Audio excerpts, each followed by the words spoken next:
देखिए, प्रशांत किशोर जी ने आज अपनी जन स्वराज पार्टी लॉन्च की है। उसके बाद हमारे साथ एक्सक्लूसिव बातचीत के लिए मौजूद है। सर, पार्टी आज आपने लॉन्च कर दी, क्या विजन है ये आपने रखा? अगले साल चुनाव होना है, लेकिन आपने कहा कि इस साल 4 सीटों पर विधानसभा का उपचुनाव है, तो चारों सीटों पर लड़ने जा रही है आपकी पार्टी? बिहार ये जानना भाई चाह रहा है। पहली बात तो हमारी पार्टी नहीं है। हम लोगों ने उस पार्टी को बनाने में कुछ योगदान दिया है और आपके सामने सबसे पूछा हमने कि 25 तक रुका जाए कि 24 में ही हिसाब बराबर किया जाए। लोगों ने कहा 24 में कीजिए, तो उपाय तो यही है कि 4 विधानसभा हो रहा है, लोकसभा उपचुनाव, तो उसमें लड़कर देखा जाए। लोग तो ऐसे ही कहते हैं अच्छा ठीक है। शुरुआत जब हम लोग चलना शुरू किए तो लोगों ने कहा बिहार में कुछ नहीं हो सकता है, इनके साथ कौन आएगा, इनका तो क्या जाति है। लेकिन आप देख रहे हैं क्या भीड़ है, क्या लोग, कितने लोग जुड़ रहे हैं। अब लोग कह रहे हैं अच्छा ठीक है, लोग तो आ रहे हैं, बात तो अच्छा कर रहे हैं, लेकिन चुनाव जीतेंगे तब ना। तो लोगों को तो मनवाना पड़ता है। जब आप हमारे कहने से तो होगा नहीं, जब उनको चुनाव जीत के दिखाया जाएगा तब मानेंगे कि चुनाव जीता जा सकता है। और मैंने कहा, पूछा लोगों से भाई 25 तक इंतज़ार करना है कि अभी करना है, तो लोग बता रहे हैं कि अभी कीजिए, तो किया जाएगा। जो आदेश है पार्टी का वो करेंगे। सर, 30 सालों से बिहार की राजनीति नीतीश लालू के इर्द गिर्द घूम रही है। पिछले 5 साल में तेजस्वी आए हैं। चुनाव तो अगले साल होना है जो विधानसभा का है, लेकिन आप क्या लग रहा है कैसे जगह बना पाएंगे सर? क्योंकि आपके जो मुद्दे हैं उसको तो पब्लिक पसंद कर रही है, कोने कोने से बिहार के लोग आए, शिक्षा, रोजगार, स्वास्थ्य को लेकर जो आपका विजन है पब्लिक पसंद कर रही है, लेकिन क्या वोट में वो तब्दील होगा? नहीं, देखिए, लोग वोट तो जिसको पब्लिक पसंद करती है वोट उसी को देगी।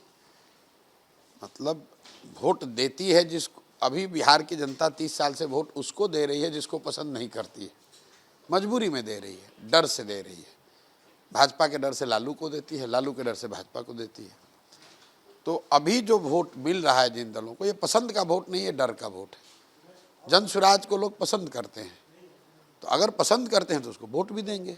अब शराबबंदी हटाने की बात कर रहे हैं, लेकिन नीतीश जी कहते हैं कि ऐतिहासिक फैसला है, आपराधिक मामलों में कमी आई। सो महिलाओं से जाके आप कहीं भी पूछ लीजिए, वो कहेंगे कि नहीं बहुत अच्छा फैसला है।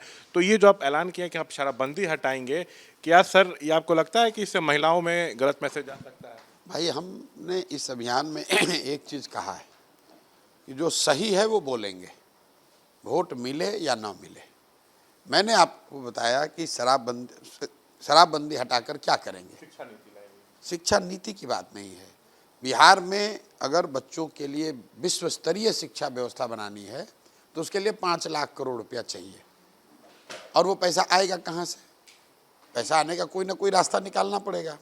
तो उसका सबसे आसान और सीधा तरीका ये है कि बिहार में अगर शराबबंदी हटा दिया जाए तो हर साल 20,000 करोड़ रुपया मिलने लगेगा।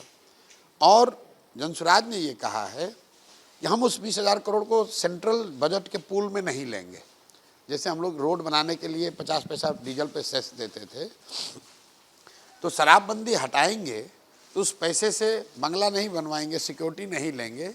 वो पैसा पूरी तरीके से एक अलग अकाउंट में रखा जाएगा बजट के अंदर, जिसका सिर्फ और सिर्फ उपयोग बिहार में एक नई विश्व स्तरीय शिक्षा व्यवस्था बनाने के लिए किया जाएगा। अब दुनिया में जितने विशेषज्ञ हैं वो लोग बता रहे हैं भाई इसके लिए 4-5 लाख करोड़ रुपया चाहिए। 4-5 लाख करोड़ रुपया बिहार के पास है नहीं, यहाँ तो सैलरी देने का पैसा नहीं है। तो हम लोग की सोच है कि शराबबंदी को हटाएंगे और उस पर 20,000 करोड़ अगर सालाना को आप जोड़िएगा तो अगले 20 साल में 4-5 लाख करोड़ रुपया हो गया। तो 1 मिनट, और अब इसका एक वजह यह भी है कि भाई शराबबंदी लागू है कहाँ? शराबबंदी के नाम पर तो शराब की दुकान बंद है। मैंने शराबबंदी हटाने का एक दूसरा पहलू भी दिया है। दुनिया में शराबबंदी से किसी समाज का फायदा हुआ है इसका कोई प्रमाण है नहीं, बिहार में नहीं, देश में नहीं, पूरे दुनिया में। दूसरा, इसका कोई मोरल आधार नहीं है। लोग कहते हैं गांधी जी ने कहा, गांधी जी ने शराबबंदी को शराब सामाजिक प्रयास के तौर पर बताया, कानून बनाने के लिए गांधी जी ने नहीं कहा था। ये तो ऐसे हुआ कि गांधी जी ने कहा कि शाकाहारी बनो, कल सरकार कानून ला दे गांधी जी के नाम पर कि जो शाकाहारी नहीं है उसको जेल में डाल देंगे। और तीसरी बात, सबसे बड़ी बात, एक बार को आप मान लीजिए कि शराबबंदी से कुछ फ़ायदा है भी, तो शराबबंदी लागू होगी तब ना फ़ायदा होगा। बिहार में शराबबंदी है कहाँ? बिहार में शराबबंदी के नाम पर शराब का दुकान बंद है, होम डिलीवरी तो हो ही रहा है। और जो 20,000 करोड़ रुपये का नुकसान हो रहा है वो पैसा जा रहा है यहाँ के भ्रष्ट नेताओं के पास, पुलिस के पास, माफियाओं के पास। तो हम लोगों ने कहा भाई इसका बेहतर रास्ता ये है कि शराबबंदी हटाओ और ये 20,000 करोड़ रुपया का बिहार के बच्चों के लिए का भविष्य बनाने के लिए, उनकी शिक्षा के लिए खर्च करो। सर, आपका जब कार्यक्रम चल रहा है पूरे बिहार में, यह सम्मेलन चल रहा है, तो मुस्लिम समाज का आपको अच्छा खासा समर्थन मिल रहा है और सवाल उठ रहा है क्या इसलिए आरजेडी में घबराहट है? आरजेडी बार बार कहती है प्रशांत किशोर पांडे जी हैं, तो ये पांडे सब क्यों आरजेडी बार बार कह रही है? क्या सवर्णों के लिए स्कोप नहीं है? नहीं भाई देखिए, जो जिसका जो संस्कार है वो तो बदलेगा नहीं। आरजेडी जो दल है, उस दल को चलाने वाले जो लोग हैं, जो उसमें जुड़े हुए हैं, वो मूलतः उनका उदय पतन सब कुछ जात से जुड़ा हुआ है। वो जात से ज़्यादा न कुछ समझते हैं न कुछ समझ सकते हैं। उनको दुनिया में एक ही चीज़ आता है, जात। और वो इतना उसमें अंधे हो गए हैं, मैं तो रोज़ कहता हूँ कि भाई ये जात की बात करते हैं, जाति के लिए काम भी नहीं करते हैं। मैं रोज कह रहा हूं कि लालू जी या तेजस्वी यादव ये कहाँ कह रहे हैं कि यादव समाज का जो सबसे काबिल आदमी है उसको हम बिहार का मुख्यमंत्री बना देंगे और सारे यादव समाज के लोग हमको वोट दीजिए। ये तो वो नहीं कह रहे हैं। वो ये कह रहे हैं कि मैं बनूंगा, मेरा बेटा बनेगा और हमारे जात के सारे लोग हमको वोट दो। तो जो नेता है वो तो अपने बच्चे की राजनीति कर रहा है। जाति में तो आप और हम उलझे हुए हैं। लालू जी अगर मान लीजिए कि यादवों के लिए काम करते तो यादव समाज के 16-17% यहाँ आबादी है, कम से कम 16% बिहार तो धनाढ्य हो गया होता, उनके बच्चे तो पढ़ लिए होते। मैं आपके जरिए पूछना चाहता हूँ कि यादव समाज में 16% जो नेतागिरी करता है, ठेकेदारी करता है, उसकी छोड़ दीजिए। यादव समाज जो है, कितने बच्चे आईएएस बन गए लालू जी के आने के बाद से, कितने बच्चे प्रोफेसर बन गए, कितने बच्चे डॉक्टर बन गए। यादव समाज के कितने बच्चे पढ़ लिख कर आज डॉक्टर इंजीनियर हैं, कितने बच्चे साइंटिस्ट बन गए, कितने बच्चों को सर क्लास 1 नौकरी मिल गई। अरे भाई, लालू जी के परिवार की तरक्की हुई, उनके साथ जुड़े हुए नेताओं के, ठेकेदारों की तरक्की हुई, यादव समाज की कहाँ तरक्की होती? अगर जाति से ही समाज की तरक्की होती तो पिछले 60-70 वर्ष में हर जाति का कोई ना कोई मुख्यमंत्री बना है। कम से कम अपने जात का भी भला कर देता तो बिहार के आधे से ज्यादा जनता सुधर जाती। मांझी जी यहाँ मुख्यमंत्री थे तो मुसहर समाज की स्थिति सुधर गई। अब मैं ये बेकार की बात है। समाज में सुधार तो तब न होगा जब उसको शिक्षा होगा, जब उसके पास जमीन होगी, उसको पूंजी होगी, उसकी राजनीतिक भागीदारी होगी। तो जन सुराज ये बात कह रहा है कि भाई आपके बच्चे की राजनीतिक भागीदारी होनी चाहिए, आपके बच्चे के लिए शिक्षा होनी चाहिए, आपके बच्चे के लिए ज़मीन होना चाहिए, आपके बच्चे के लिए पूंजी होना चाहिए ताकि वो रोजगार कर सके। लालू जी ने आज तक, लालू नीतीश ने भूमि सुधार का बात किया है। लोग कहता है भूमि सुधार का बात कीजिएगा सवर्ण नाराज हो जाएगा। भाई वो तो सवर्ण के राजनीति नहीं करते हैं, तो भूमि सुधार की बात क्यों नहीं कर रहे हैं? हमको सवर्ण बताते हैं, हम भूमि सुधार की बात कर रहे हैं। हम भूमिहीनों के लिए कह रहे हैं कि नहीं, बिहार में भूमिहीनता खत्म करनी है तो भूमि सुधार लागू करना होगा। बात जाति की नहीं है, बात वोट बैंक की है। इनको जाति की चिंता नहीं है, अपने परिवार की, अपने वोट बैंक की चिंता है।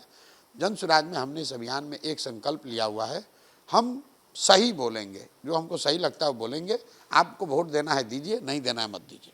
आप राइट टू रिकॉल का नीति ला रहे हैं, आपके यहाँ कैंडिडेट जनता चुनेगी, संविधान में ये सब है, कार्यकाल अध्यक्ष का 1 साल का होगा, तो बहुत कुछ नया देखने को मिल रहा है, नया तरह का प्रयोग कर रहे हैं। बिल्कुल कर रहे हैं, क्योंकि इसका नाम है जन सुराज, जनता का सुंदर राज, प्रशांत किशोर का राज नहीं। तो जनता का सुंदर राज तो तभी होगा कि जब जनता अपने उम्मीदवारों के चयन में भागीदार बनेगी। अभी हम और आप जिसको वोट देते हैं उसके चयन में आपकी हमारी कोई भागीदारी नहीं है। एक को मोदी जी ने भेजा, एक को लालू नीतीश ने भेजा, उसी में से चुनना है। अगर दोनों खराब है तो दोनों खराब में से ही चुनिएगा। हम कह रहे हैं कि नहीं, आपका राज होना चाहिए। हम आपके सामने 4, 5, 6 विकल्प रखते हैं, आप उसको जांचिए, परखिए, 9 महीना उसको काम कराइए, उसके बाद बताइए कि ये 5 अच्छे में से सबसे अच्छा कौन है। इसके बाद नेक्स्ट स्टेप कह रहे हैं, मान लीजिए आपने अच्छा समझ के किसी को चुना, फिर भी अगर आपका बात नहीं मानता है तो राइट टू रिकॉल का भी अधिकार आपको दे रहे हैं कि आधा टर्म जब बीत जाए तो जो आप, अगर जनता उनके खिलाफ हो जाए, अगर काम वो नहीं कर रहे हैं, जनता को टेकन फॉर ग्रांटेड ले रहे हैं, तो आप उसका उसके खिलाफ राइट टू रिकॉल का एप्लीकेशन लगाइए और दल के संविधान में जो प्रक्रिया है उसके तहत उनको हम लोग मजबूर करेंगे कि आप या तो रिजाइन कीजिए या दल से आपको बाहर करेंगे। दल में टिकट मिलते के साथ ही आपको एफिडेविट देके साइन करना पड़ेगा कि अगर आप 2.5 बरस में आपके क्षेत्र की जनता आपसे नाराज होती है, आप उसके मापदंडों पर, उम्मीदों पर खरा नहीं उतरते हैं और आपके खिलाफ राइट टू रिकॉल लाया जाता है, तो आपको दल के कहने के अनुसार आपको इस्तीफा देना पड़ेगा। अगर आप नहीं दीजिएगा लीगली, विद्रोही बनिएगा, वो बन सके। जन स्वराज में रहते हुए आप जनता की अवहेलना नहीं कर सकते। एक आखिरी सवाल सर, एक समय आपका बीजेपी से अच्छा संबंध रहा 2013-14 में, उसके बाद आप अलग अलग पार्टियों के लिए भी काम किए। क्या भविष्य में ऐसा हो सकता है कि बिहार, एक नया बिहार बनाने के लिए बीजेपी के साथ आए बिहार में? क्या ये संभव है? जीवन में कभी नहीं।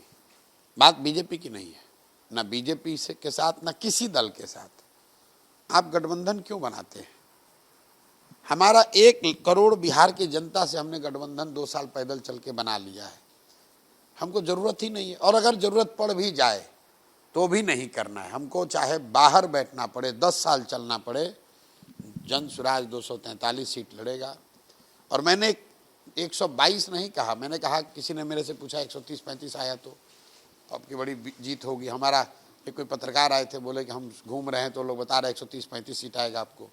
हमने आगे बढ़कर कहा है कि अगर 130-35 सीट जन स्वराज को आएगा तो मैं उसको अपनी व्यक्तिगत और जन स्वराज के इस प्रयास को अपनी हार मानूंगा, क्योंकि 3 बरस मेरे इतने प्रयास के बाद, इतना सब कुछ करने के बाद, मेरा जीवन का सब कुछ झोंकने के बाद, अगर हमको 130 सीट जन स्वराज को आएगा तो उसको मैं अपनी हार स्वीकार करूंगा। आप देखिएगा, इसी बिहार में लोग देखेंगे, देश देखेगा, साल भर के अंदर या तो अर्श पर या फर्श पर। यह संभव है कि हम लोग को 10 सीट से कम आ जाए, लेकिन अगर सीट आएगा, बात जनता को समझ में आएगा, तो 130 पर नहीं रुकेगा। ये मेरा प्रोफेशनल आकलन है, या तो अर्श पर या फर्श पर, ये बीच में नहीं फंसेंगे। 122 पार कर जाएंगे तो आपकी अपनी सरकार हो जाएगी, तो सीएम बनेंगे। आपने तो आज कार्यवाहक अध्यक्ष किसी और को बना दिया। नहीं, कार्यवाहक इसलिए बनाया कि उनका चुनाव होना है। कार्यवाहक नहीं भाई, ऐसा है, आज दल बना है। दल के नेतृत्व, मैंने कहा था कि मैं नहीं लूंगा दल का नेतृत्व। आज अध्यक्ष की घोषणा हुई है, उनको चुनाव भी लड़ना पड़ेगा, दल में अपना रेटिफिकेशन भी कराना पड़ेगा 6 महीने के अंदर, और पूरे लीडरशिप काउंसिल की घोषणा भी 2 दिन में कर दी जाएगी। इसके बाद हमारा दूसरा एजेंडा है कि बिहार के विकास के लिए पूरा विजन डॉक्यूमेंट, पूरा प्रयास जो हम लोग का है कार्यक्रम, वो जारी करेंगे फरवरी अंत मार्च में, पटना के गांधी मैदान से करेंगे।